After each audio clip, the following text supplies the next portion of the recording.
ಅಂತ ಹುಡುಕಿ ಹೊತ್ಕೊಂಡಿದ್ದೀಯಾ ರೀ, ನಿಮ್ಮಂಥ ಪುಣ್ಯವಂತ, ನೀತಿವಂತ, ಧರ್ಮವಂತ ಗಂಡ ಸಿಕ್ಕಿದ್ದು ನನ್ನ 7 ಜನ್ಮದ ಪುಣ್ಯವಂತ ಭಾವಿಸ್ತೀನಿ. ಮದುವೆಯಾಗಿ 3 ವರ್ಷ ಗತಿಸಿದ್ರು ಕೂಡ ಒಂದು ಮಗು ಹುಟ್ಟಲಿಲ್ಲ. ಅದಕ್ಕಾಗಿ ಆ ಭಗವಂತನಲ್ಲಿ ಅಭಿಷೇಕ ಮಾಡಿ ನಿತ್ಯ ನನಗೊಂದು ಮಗು ಕೊಡುತ್ತಾ ಅಂತ ಆ ದೇವರಲ್ಲಿ ಬೇಡ್ಕೊಳ್ತೀನಿ. ನನಗೊಂದು ಮಗು ಹುಟ್ಟಿದ್ರೆ ಸಾಕ್ರಿ, ನಮ್ಮ ಜನ್ಮ ಸಾರ್ಥಕವಾಗುತ್ತೆ. ಮಾಧವಿ, ಬೇಡವಾದದ್ರ ಬಯಸಿ ಬೇಡಿ ಮನಸ್ಸು ಬಾಳ್ ಮಾಡಿಕೊಳ್ಳಬೇಡ. ಕೊಡುವ ಭಾಗ್ಯ ಇದ್ರೆ ದೇವರು ತಾನಾಗೇ ಕೊಟ್ಟು ಬಿಡ್ಲಿ. ನೋಡು, ಈ ಪ್ರಪಂಚದಾಗ ಹುಟ್ಟುವ ಮಕ್ಕಳು ರತ್ನಗಳು ಆಗಬಹುದು, ನವರತ್ನಗಳು ಆಗಬಹುದು.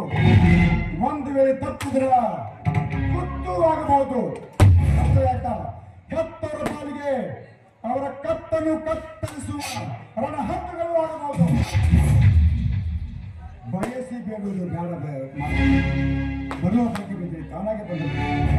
ಇನ್ನು ಮುಂದೆ ನೀನು ದೇವರ ಗುಡಿಗೆ ಅಭಿಷೇಕ ಮಾಡೋದನ್ನ ಬಿಟ್ಟು ಬಿಡಬೇಕು. ಆ ದೇವರ ಮೇಲೆ ನನಗಿಷ್ಟೊಂದು ಕೋಪ. ನಿತ್ಯ ನಾವು ಅಭಿಷೇಕ ಮಾಡ್ತಿರೋದು ವ್ಯರ್ಥವಾಯಿತು ಅಂತ ನೀವು ತಿಳಿದುಕೊಂಡಿದ್ರೆ ಖಂಡಿತ ಇಲ್ಲ. ಇವತ್ತಲ್ಲ ನಾಳೆ ನಮಗೊಂದು ಮಗ ಹುಟ್ಟಿ ಕೊಟ್ಟತೆ. ಅವನ ಈ ಮನೆಯ ನಂದಾದೀಪ. ಅವನು ನಿಮ್ಮ ಹಾಗೆ ದೊಡ್ಡ ಗುಣವನ್ನು ಹೊತ್ತು ದೊಡ್ಡ ದಣಿಯಾಗಿ ಕೀರ್ತಿ ತತ್ತಾನೆ ಎಂಬ ನಂಬಿಕೆ ನನಗಿದೆ.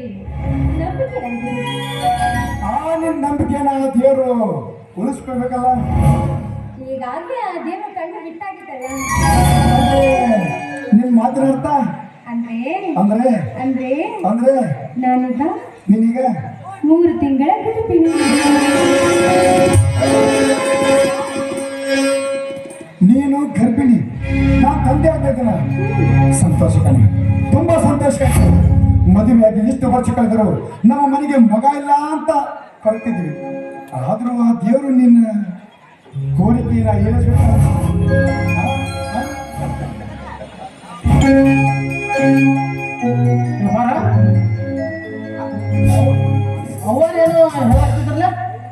ನೀವು ಊರಾಗೆಲ್ಲ ದೇವ್ರ ತುಪ್ಪದ ಅಭಿಷೇಕ ಅಷ್ಟ ಅಂತ ಹೇಳಿದಿಲ್ಲ, ಆ ದೇವ್ರ ಇವತ್ತು ಕಂಡು ಬಿಟ್ಟ.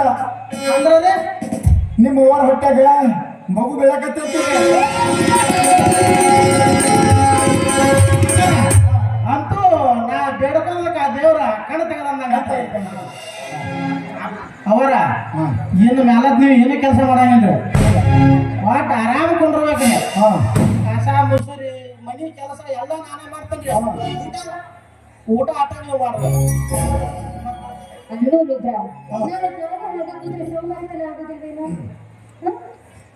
ಅವರ ನೀವು ಒಟ್ಟು ಆರಾಮ ಇರ್ಬೇಕ್ರಿ.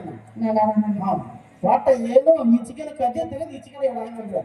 ಏನೋ ಕೆಲಸ ಇದ್ರು ರುದ್ರ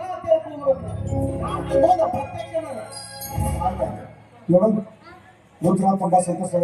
ಊಟ ಊಟ ಮಾಡಿದಕ್ಕಿಂತಲೂ ಹೆಚ್ಚು ಖುಷಿ ಐತಿ ನನಗ. ಊರಲ್ಲಿರೋ ದೇವರಿಗೆಲ್ಲ ತುಪ್ಪದ ಅಭಿಷೇಕ ಮಾಡಿ ಬಂದ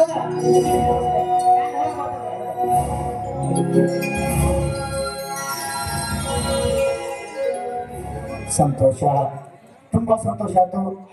ಇದೇ ಸಂತೋಷನಾಗಿ ಮಾರಾಣಿಯವರು ಇದೇ ಸಂತೋಷಕ್ಕಾಗಿ ನಾನೇನ್ ಮಾಡ್ಬೇಕಂತ ಹೇಳ್ತಿದ್ದೀನಿ. ನಾನೇ ಹಾಡ್ತೀನಿ, ನೀವು ಡಾನ್ಸ್ ಮಾಡಿ.